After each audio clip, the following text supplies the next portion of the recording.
album, although we know a lot of people in common. Um, how does A Beautiful Revolution Part 2 pick up from A Beautiful Revolution Part 1?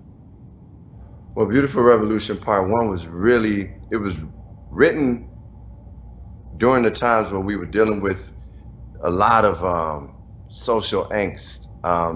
The election was coming up. Um, the killings of George Floyd and Breonna Taylor and Ahmaud Arbery were right there. There was so much racial tension and just hurt and anger and protests and movement going on. And part 1 really expressed, it was about revolution in a way that was like, hey, I'm taking all this energy and turning it into something possible. I mean, something like practical and like it had a force to it. It was still as uplifting, but it's kind of like what Public Enemy did with their music. You know, it had that charge.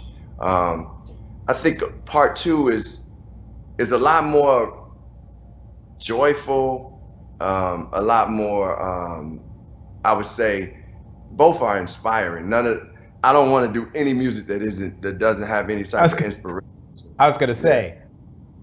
Yeah. So, but I think I guess joyful in a way that some of the music on part 2 is like really just you feel good dance music. You know, I really realized that, you know, this whole Beautiful Revolution project, part 1, 2, started because I read a quote from Assata Shakur where she was talking about revolution is love. Revolution is respecting your partners. Revolution is like the smiling and the joy in it. So it wasn't just the thought of revolution in the way that we think is revolt against the government. And it was really about the changes that we create within our lives. So I wanted part 2 to have that self-aware change where it's like, okay, how can I be a better person? And also, what makes me happy?